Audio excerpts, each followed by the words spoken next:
নমস্কার বন্ধুরা, আমার চ্যানেলে তোমাদের সকলকে স্বাগত জানাই। আজ আমি তোমাদের সঙ্গে একটা নিরামিষ লাবড়ার রেসিপি শেয়ার করছি।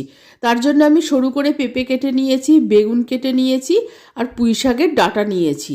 আর নিয়েছি আমি আলু, মূলো, পটল, শিম, কুমড়ো, ঝিঙে। এছাড়াও তোমরা এতে ফুলকপি, বাঁধাকপি, বরবটি, বিনস আরও অনেক সবজি দিতে পারো। আমার কাছে এই সবজিগুলোই ছিল, আমি এই দিয়েই আজকে রান্নাটা করব। পুঁই শাকের পাতাগুলো আলাদা রেখেছি, পাতাগুলো টুকরো করে কেটে নিয়েছি। ফোড়নের জন্য নিয়েছি 1 চামচ 5 ফোড়ন, 2টো তেজপাতা আর 4টে শুকনো লঙ্কা।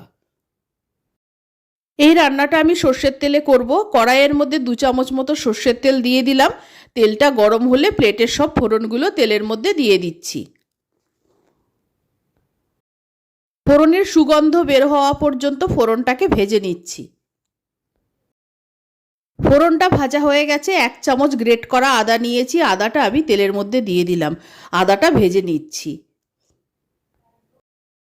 আদাটা ভেজে নেওয়ার সময় একটা বড় টমেটো টুকরো করে কেটে নিয়েছি আর 4-5টা কাঁচা লঙ্কা চিড়ে নিয়েছি।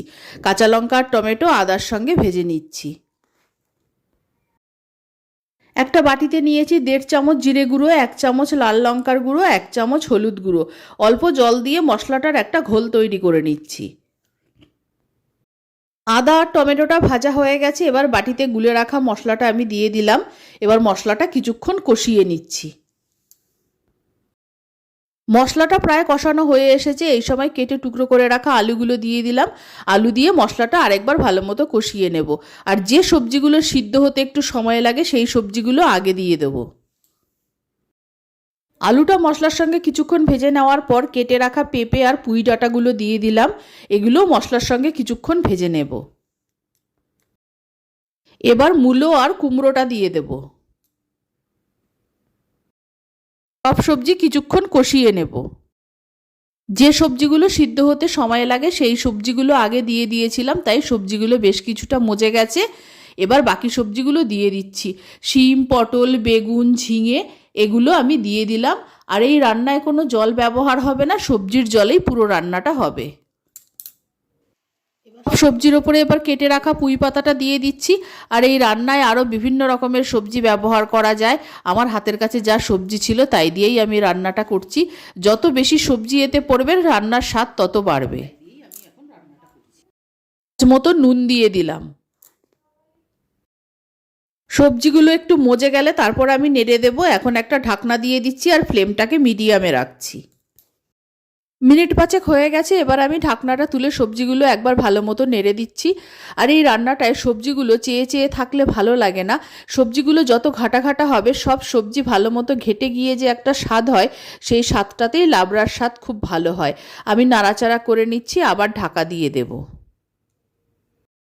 ফ্লেমটাকে মিডিয়ামে রেখে আবার ঢাকনা দিয়ে দিলাম। সবজি থেকে কতটা জল বেরিয়েছে সেটা তোমাদের দেখানোর জন্য আমি একবার ঢাকনাটা তুললাম। আবার আমি ঢাকনাটা দিয়ে দিচ্ছি। মিনিট 10 ঢাকনা দিয়ে রাখার পর সবজিগুলো খুব ভালো মতো সেদ্ধও হয়ে গেছে। এবার আমি একটা খুন্তি দিয়ে ভালো মতো নেড়ে দিচ্ছি, তাতে সবজিগুলো আরও ভালো করে ঘাটা ঘাটা হয়ে যাচ্ছে, তাতে তরকারির স্বাদটা আরও বাড়বে। পোড়াটা প্রায় হয়ে এসেছে, কিন্তু এখনও কিছুটা জল জলে আছে। ঠিক সেই অবস্থায় দিয়ে দিলাম 1/2 চামচ মতো চিনি। আর দিয়ে দিলাম 1 চামচ ঘি। একটা ভেজে রাখা বড়ি দিয়ে দিলাম।